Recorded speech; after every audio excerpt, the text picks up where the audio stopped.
We are more optimistic, and that comes back to what our tenants want. If we look to the first 3 quarters of 25, we saw more deals signed, 6% more deals in terms of square meter, but also higher rents. We increased the rents with 6%. So if our tenants want more space and they are willing to sign at higher rents, it means that there are structural underlying demand drivers. And there are a few themes basically there.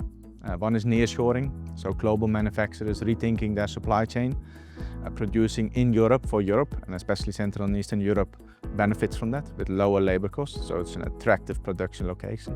We call it business smart. Second is the growth in e-commerce, and the growth driven by the domestic consumption as the middle class is developing in the Central and Eastern European region, leading to more spending.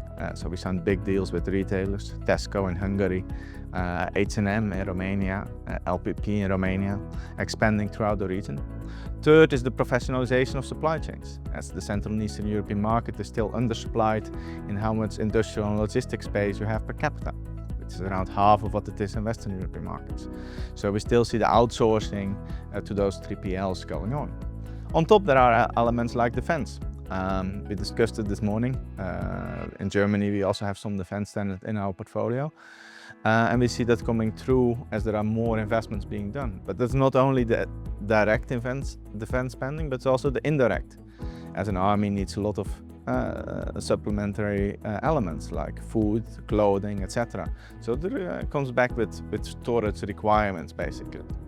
So overall, if we look to the tenant demand, we see those healthy underlying drivers, and that's also why we continue in 2026 to grow basically with the same rate what we are doing this year. We typically deliver, as CTP as a developer, between 10 and 15% of new space per year.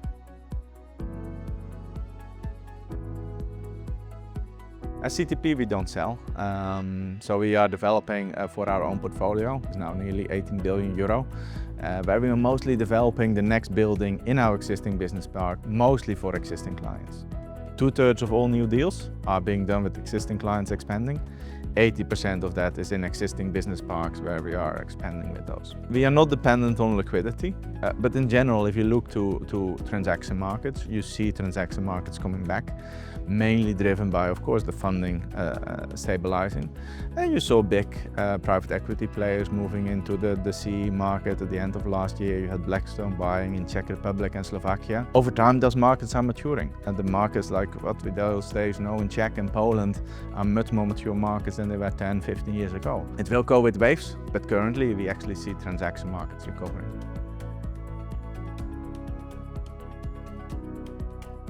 Not in the CEE region, but we are looking across other markets in Europe. We are looking at Italy and other Western European markets, but as well we are looking to expanding in Asia at the moment.